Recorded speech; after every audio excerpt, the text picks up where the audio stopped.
government on Thursday said it needs vital weapons to help the insurgency, or rather help fight the insurgency ravaging the northeast of the country, expressing concerns that a delay in getting armaments from world powers has been hampering the push against the insurgents. Well, this news comes days after President Muhammadu Buhari confirmed Nigeria is expecting to take delivery of military weapons and an aircraft from Jordan, China, and the United States to reinvigorate its anti-terror war. Well, our guest, Air Commodore Abayomi Balogun, is here speaking on the war against insurgency and whether or not Nigeria needs to win. What Nigeria needs to win the war, rather, is more equipment. Well, welcome to the show. Thank you very much for joining us. If we were to get very much into it, the federal government say that the delay in getting arms, as I've just read, is hampering Nigeria's war on terror. I wanted to ask you, so if you think the quality of Nigeria's arsenal is the main reason for the country's struggle in its anti-terror war so far? Oh, yes. Thank you very much for that question. In a country like Nigeria that's currently at war on several fronts, the purchase or the acquisition of equipment will greatly enhance the performance of the military in tackling the current challenges everywhere. Insurgency, banditry, kidnappers, they are so enormous. Except you have the right equipment and in the right numbers, you really may not be able to do much. And because of the vast territory that we have to cover, you really need a lot to cover the Nigerian space. Yes, weapons alone does not win war, but you don't go to war without weapons. It's like going to a farm without a cutlass. What will you go there to do? So, in my opinion, even what we have gotten so far is piecemeal compared to what we have and what we are expected to have. But I believe gradually we will be able to get there. And talking about the new equipments, yes, equipments are difficult to get by because except you want to buy them second class, second new, those are the ones that you can get off the shelf. But you want to have customized equipment to suit your terrain, to suit your weather, you must order them and they must provide them for you, produce them for you if you want the new ones. So we will get there, but in the meantime, we must keep hope alive with what we have, and I believe we'll surely get there. Good. Still on that issue, is it a question of more equipment, more intelligence, or more motivation for those in the front line, or a combination of all of these? Which really is primary? I think what we have to do, because if I want to use my experience in Liberia and Sierra Leone, we need to change our approach. We need to change our strategies and we need to change our tactics. Currently, the approach is not yielding so much result. And then Nigeria as a whole, I'm not sure we have accepted that we're at war. Because if we do, we know that war is expensive. It is a messy affair and it costs money. If we want other things to follow security, which is peace and development, we must be ready to spend a lot of money on defense and security.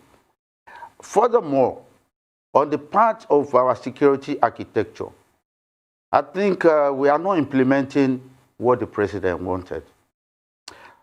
Sometimes last year, specifically in December, a document was released, signed by the president, which is this, the National Security Strategy, NSS 2019.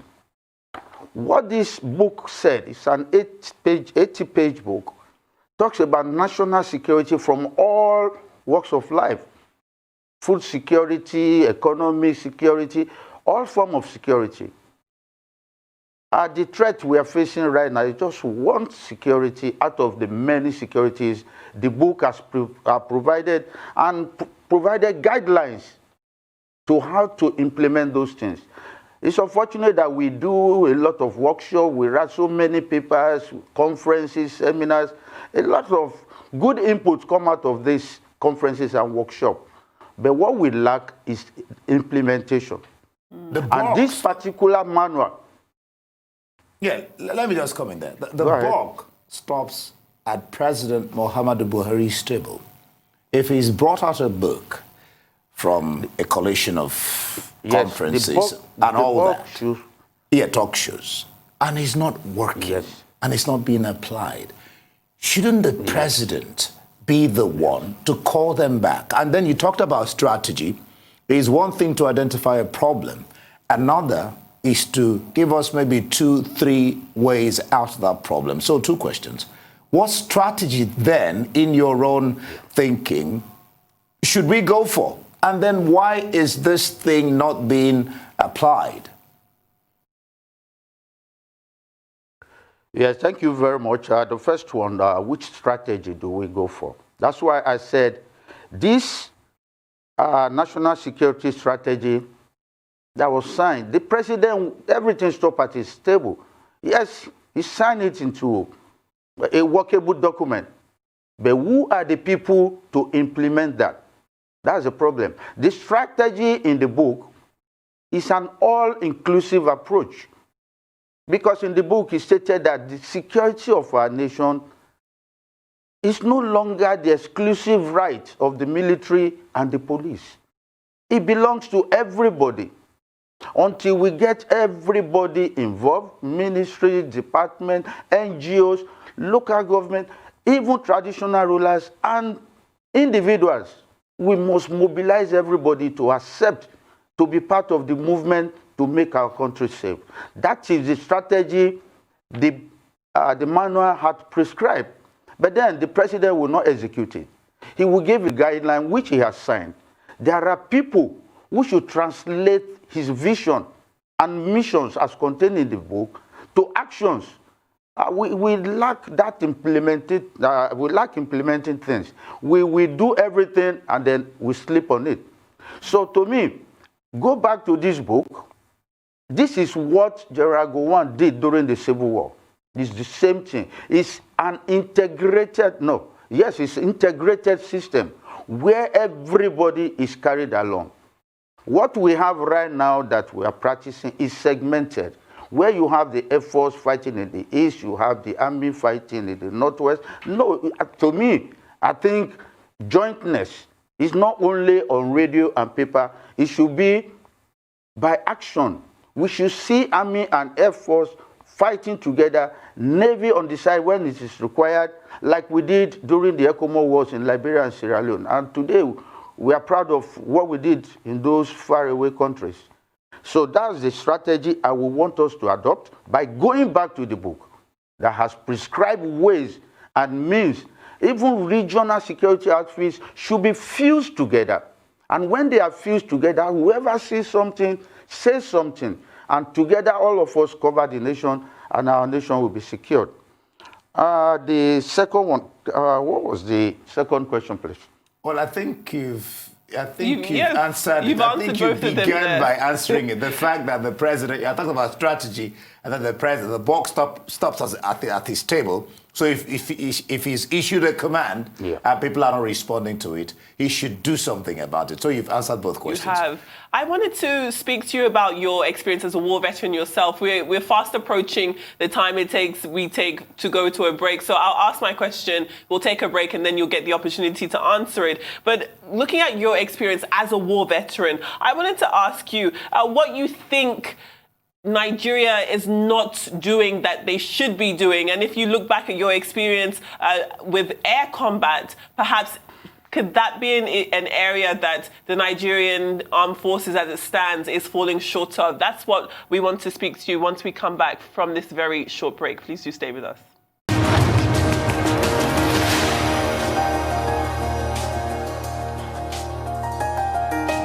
Welcome back to the morning show. We are still joined by Air Commodore Abayomi Balogun, who is here speaking to us on the war against insurgency here in Nigeria.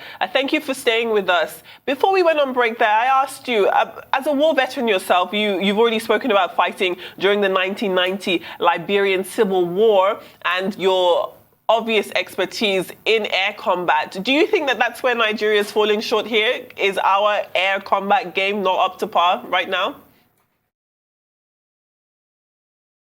Oh, yes. We are doing well, but we could do better.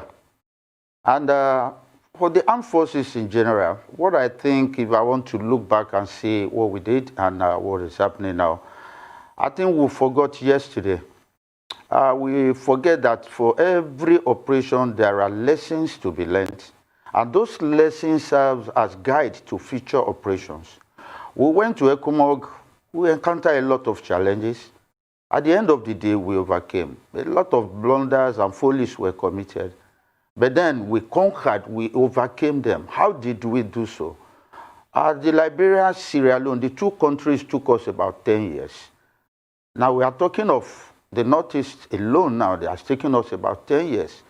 What were the lessons we learned there, and what should we have been doing? To me, there are 5 basic principles of war which should guide any military operation. If you forget them, you will hardly succeed. Because one leads to the other. It is when you do all of them, then you are sure of victory. First is to know yourself. Know your enemy. When you know your enemy, then know yourself before you leave your home for any battle. Because if you don't have an idea of your enemy, then you will not know the right equipment to take along. And you must first win the battle at home, rather than going to the war front and seeking to win. No, you must win it in your temple, where you plan, in your chambers.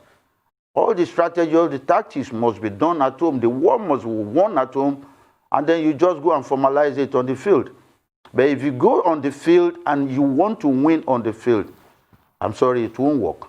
So, first thing I think I would say is unity of command.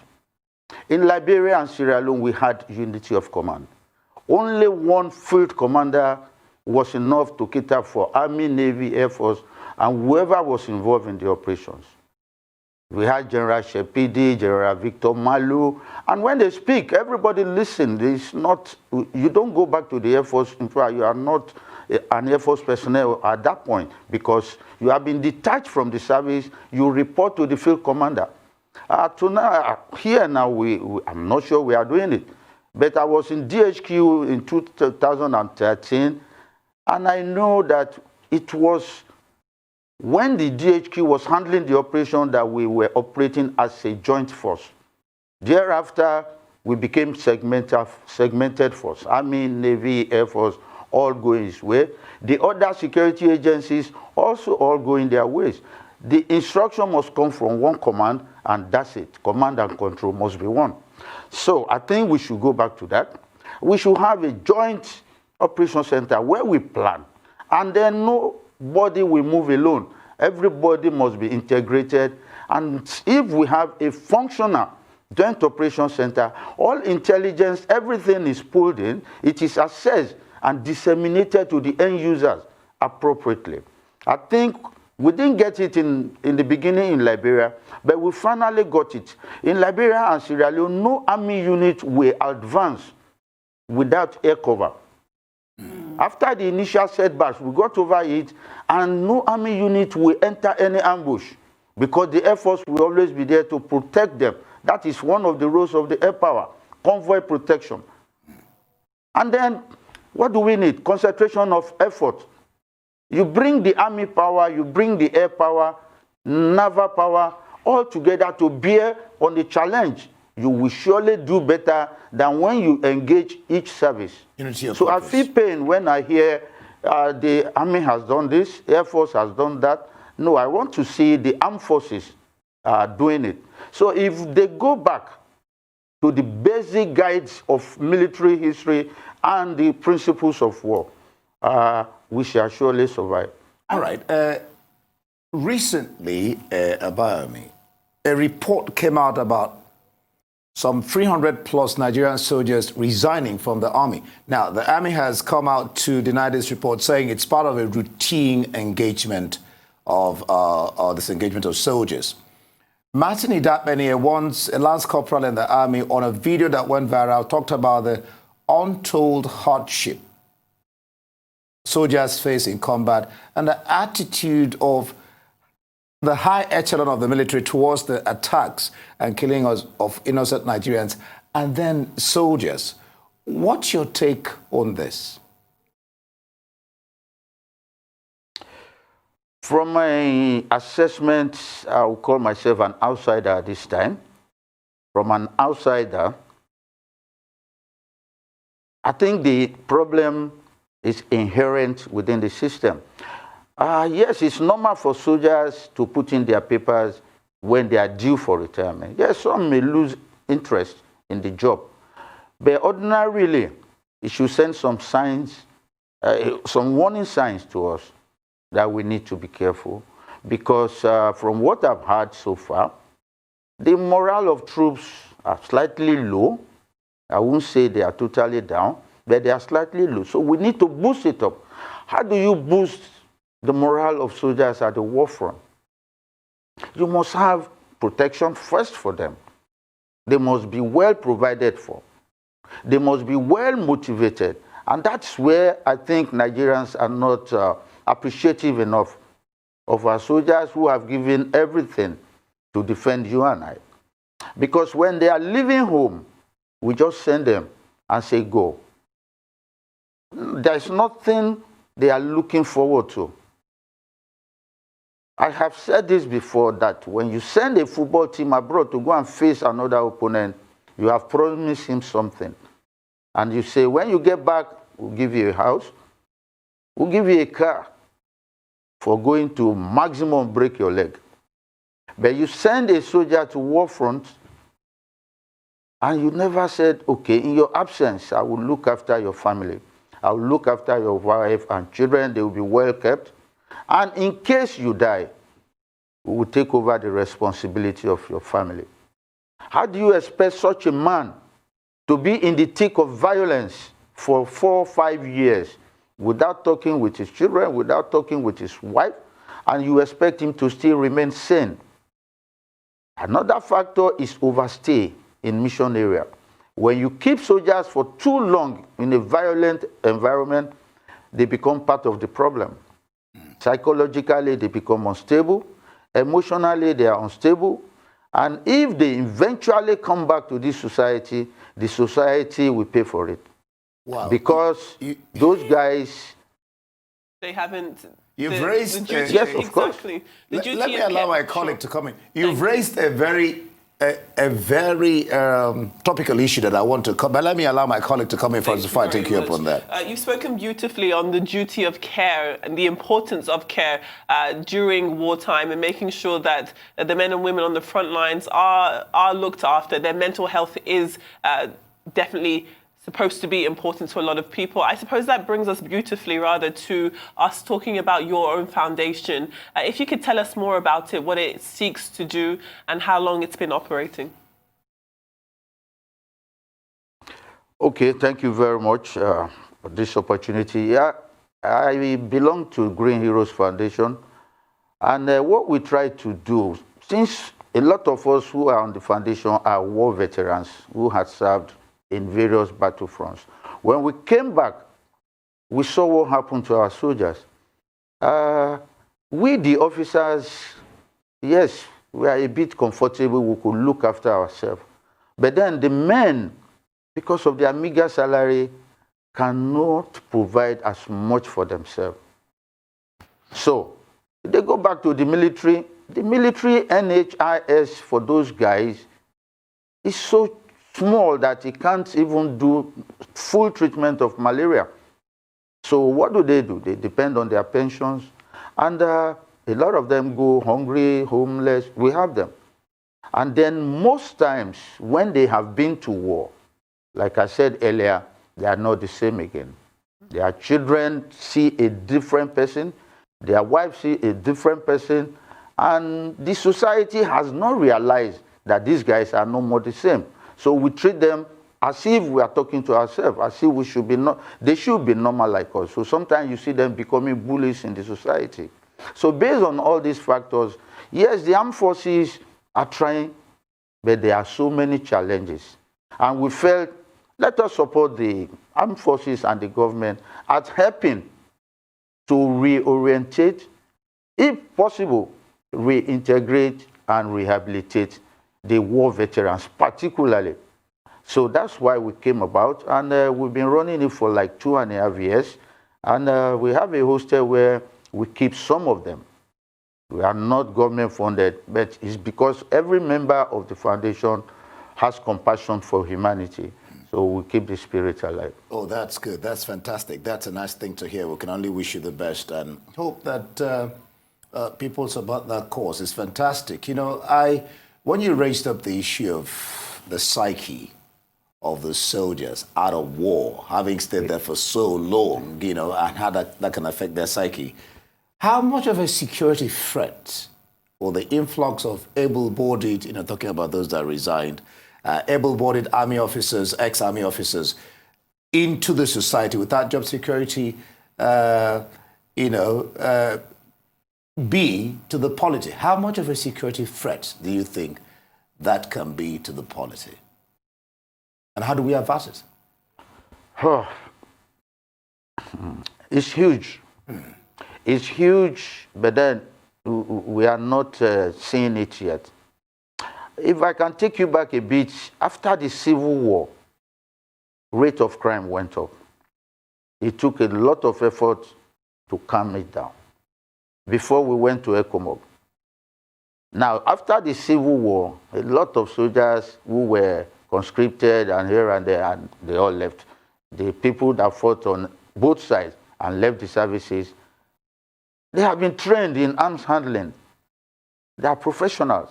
And if you don't engage them positively, it's either they engage themselves or they will be engaged.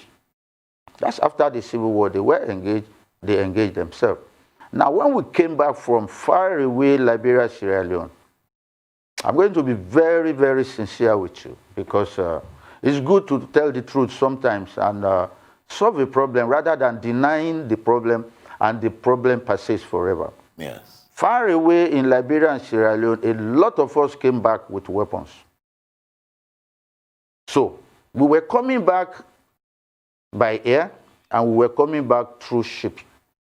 And we are supposed to have been searched at the airport or at the seaport.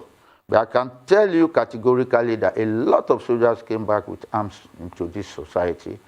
And I have tried to do a little bit of research, and I saw that a lot of them ended up in the Niger Delta. A lot of the weapons that came from ECOMOG. Wow. Now, currently, we are fighting in the Northeast. Everywhere we are fighting. Where you don't need to board an aircraft, that people will check you at the airport. You don't need to pass through the seaport.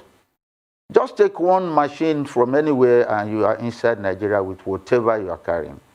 Even if you board a commercial bus, you will pass through. This is our country. So when I hear people talk of where is small arms coming from, proliferation of, yes, it will come. Now let me say, a set of soldiers are deployed to go and fight. Commodore Abayomi, when it was getting really interesting, we have to say the show comes to an end. We can only wish you the best concerning your foundation, what you're doing. It's fantastic. Thank you for your time on The Morning Show.